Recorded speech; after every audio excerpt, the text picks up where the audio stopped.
Hello, my name is Margot. And I'm Mikey. And you are listening to Talkaoke Shorts podcast, a recording of a group conversation during one of our Talkaoke events. If you don't know what Talkaoke is, and have not heard of it before, it's a pop-up talk show that's been gaining popularity in festivals, clubs, galleries, theatres, conferences, on the street, in parks, everywhere. The conversations can last a couple of hours, but this is just a podcast where we edit out the recordings into bite-sized pieces so you can listen to the highlights from our exciting talk show wherever you are and whenever you want to. Is it true that there's we're losing hope in the power of protest? We were talking about music as an act of rebellion, but maybe smiling as an act of rebellion. Depends on the context, doesn't it? Anything's an act of rebellion in the right context.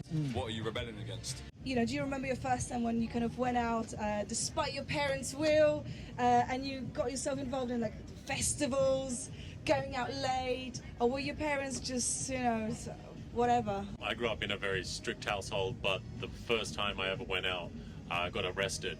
I guess clearly I was with the wrong group of friends, and that's why my parents were so strict. And we decided to climb on a roof of a random person, and it happened to be a police officer's house, and it wasn't very good. So a bit of bad luck there. Do you feel like a better person after this experience? Yes, it turned me into a storyteller. The next day at school, or the next weekend after, everyone wanted to hear that story and hear that tale. I was like, well, there's something about this. I love telling a good story, so that's why I'm better and richer for it. But since then, I've gotten substantially more trouble just to get those stories. So it's a double-edged sword, Okay. I'm a professional storyteller, I'm a poet, and I guess the more trouble I get into, the more poems I can write. Absolutely. Amazing. You got to live it. So people feel like they're politically active, and is that inspired by music? You say yes? Yeah, I'm an artist myself, I'm a rapper, but I'm also an economist at a secondary school. Right. So I'm head of a department, and I'm in a school where the Stephen Lawrence Killers went in Eltham. Right. I've been here for 3 years, and it's like in the classroom I do what I've been paid to do, is to teach. Yeah. But outside of school, I'm a spoken word artist, and I go on platforms to demonstrate what artistry looks like outside the classroom. Yeah. So I'm very much about the service, just doing it in different ways and reading my audience very well. What makes somebody lucky? Are the generation of today, are they lucky? Are they more gifted to being born now? Or is somebody a little bit older like me, not obviously like any of the other people around the table, are they luckier to have been born earlier on? Do you feel lucky? Yes. Why? Because if I wasn't born in the South Wales, I wouldn't get to experience all the stuff I got to when I was on the South. And what kind of stuff do you like experiencing? Well, spending time with my family. Okay. I don't feel sorry for my generation, because when we graduated, we bought our houses depending on what degree you got. Everybody had access to capital and enabled them to get their first home. So you basically got rewarded for working hard. That erosion of our quality of life over decades has a profound effect on the individuals who are born within the period, who have normalised low interest rates. They don't know any differently.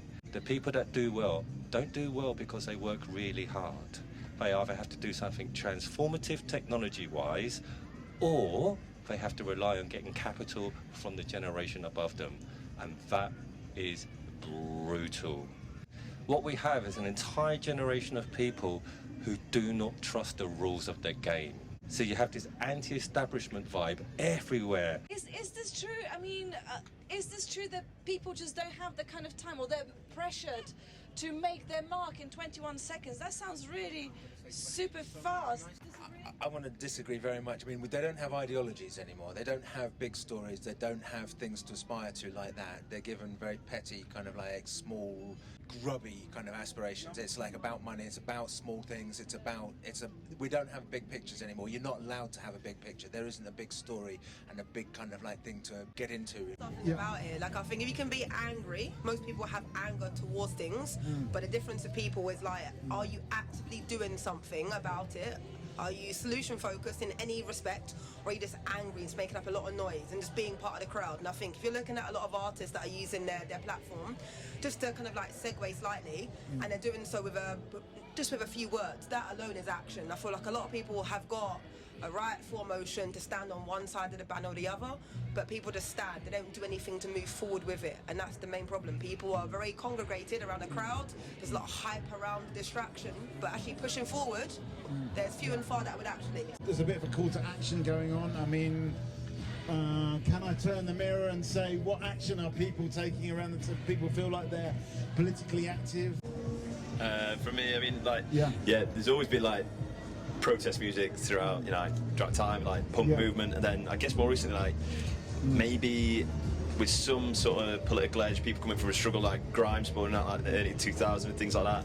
And I guess throughout all of that is just general dance music. So I don't know what the next thing will be. You need to educate the younger generation in some aspect. Like I'm very privileged to teach economics and run a department that I'm able to get that message across to a lot of kids at 16 that are going to do lots of great things, because once we retire, it's them coming up and them coming up. An initial thought from Khalid. Have you got a final thought? Just in general, for people not to have the bystander effect where they just look at the other person, hopefully they make the change. We should all do something together. Voice your opinion, stand up for yourself and work together, really.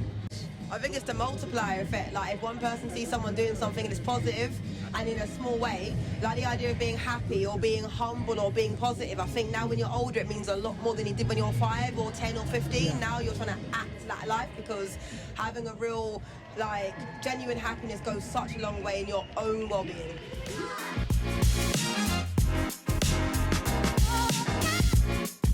This was the People Speak Shorts podcast, made by The People Speak.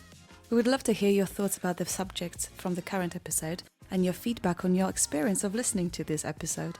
We are always looking for ways to improve and connect with people around the world, so make sure to get in touch and find our social media in the description of every episode below. If you would like to find out more about the future and past live events, please visit thepeoplespeak.org.uk/events. Thanks for listening, and remember to keep on talking and listening more.